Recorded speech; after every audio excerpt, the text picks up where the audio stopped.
brought to you by V-Guard. સંવાદદાતા જિગ્નેશ પટેલ કે જે રાજકોટ સિવિલ હોસ્પિટલની બહારથી સતત અપડેટ આપી રહ્યા છે। જિગ્નેશ, આ પહેલા તમે જ્યારે એક સ્વજનને સવાલ કર્યો હતો ત્યારે એ સ્વજને ખૂબ જ દુઃખદ જવાબ આપ્યો હતો કે ફક્ત અમને અમારી અસ્થિ આપી દો, અમે ત્યાંથી જતા રહીશું। હજુ સુધી પણ કોઈ અપડેટ સામે નથી આવ્યા। શું જે સ્વજનો બહાર છે એમને તંત્ર દ્વારા કે પછી હોસ્પિટલ તંત્ર વહીવટ દ્વારા કોઈ સહયોગ કરવામાં આવી રહ્યો છે?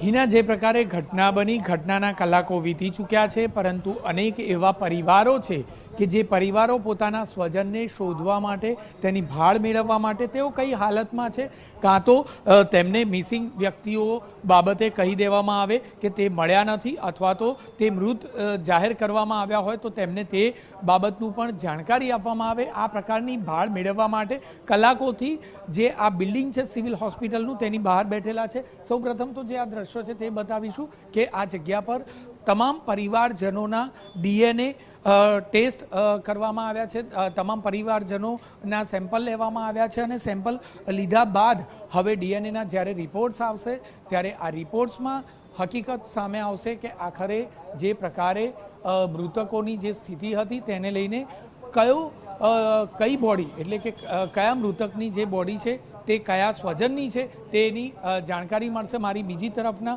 દ્રશ્યો પણ બતાવીશ કે આખરે કલાકો વીતી ચૂક્યા છે અને પરિવારજનો એક બે નહીં પરંતુ સંખ્યાબંધ પરિવારો રાહ જોઈ રહ્યા છે કે આખરે હકારાત્મક અથવા તો નકારાત્મક જવાબ તેઓને આપવામાં આવે। પોલીસ પ્રશાસન હોય કે પછી સિવિલ ઓથોરિટી હોય તેમના દ્વારા કોઈક જવાબ આપવામાં આવે, પરંતુ તેમ છતાં હજી સુધી કોઈ પણ પ્રકારે તેમને કોઈ માહિતી હજી સુધી આપવામાં આવી નથી। એટલે અહીંના જે દ્રશ્યો છે તે હૃદયદ્રાવક દ્રશ્યો કહી શકાય કે કલાકો સુધી રાત અને હવે દિવસ દરમિયાન પણ ખાધા પીધા વગર જે આ અનેક પરિવારો છે તે જેમના તેમ અહીં બેઠેલા જોવા મળી રહ્યા છે, અને પરિવારજનો એક જ આશા સાથે કે તેમને કોઈ પણ પ્રકારનો જવાબ, તેમના સ્વજન બાબતનો કોઈ પણ પ્રકારનો જવાબ પોલીસ દ્વારા અથવા તો સિવિલ ઓથોરિટી દ્વારા આપવામાં આવે।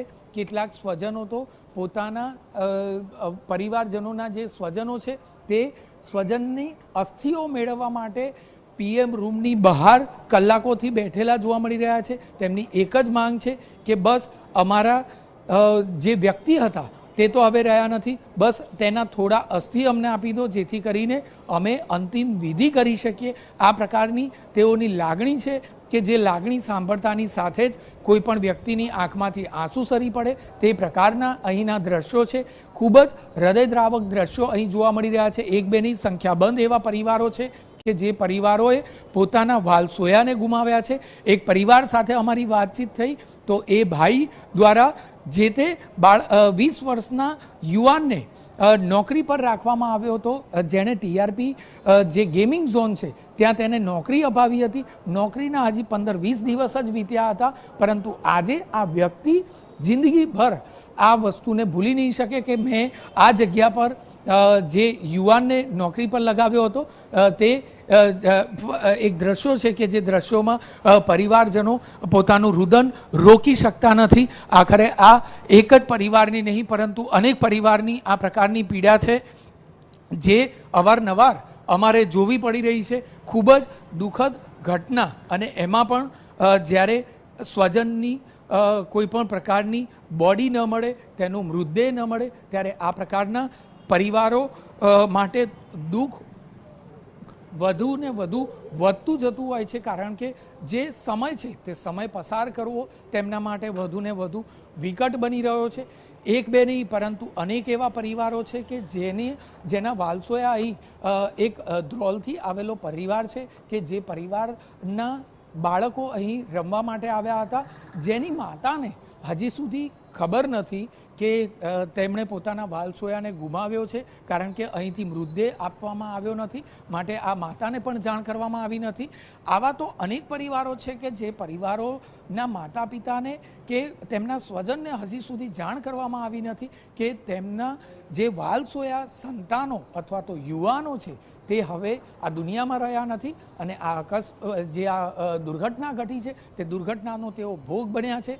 એક બે નહીં પરંતુ સંખ્યાબંધ આવા પરિવારોનું દુઃખ અહીં જોવાય તે પ્રકારની કોઈ પરિસ્થિતિ નથી. પરંતુ જે રીતે સતત TV9 પણ આ પરિવારોના દુઃખમાં સહભાગી બનવાનો પ્રયત્ન કરી રહ્યું છે અને વહેલામાં વહેલી તકે પોલીસ દ્વારા અથવા સિવિલ ઓથોરિટી દ્વારા આ તમામ બાબતની પરિવારને જાણ કરવામાં આવે તેની રાહ જોવામાં આવી રહી છે. ગૃહપ્રધાન દ્વારા વાત કરવામાં આવી હતી કે વહેલાસર તેઓ વિધિવત રીતે તમામ પ્રકારની માહિતી પ્રેસ કોન્ફરન્સના માધ્યમથી આપશે, પરંતુ આખરે ક્યારે?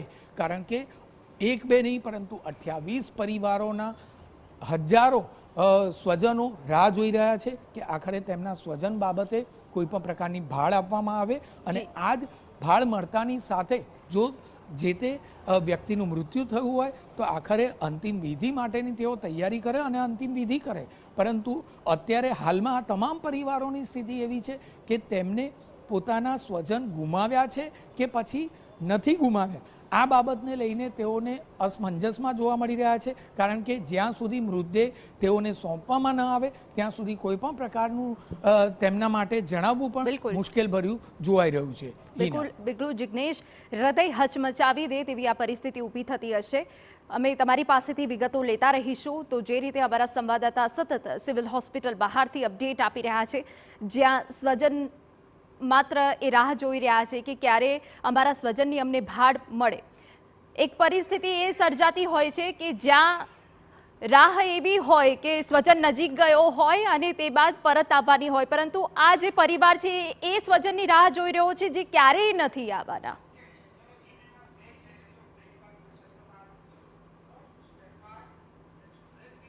Brought to you by V-Guard.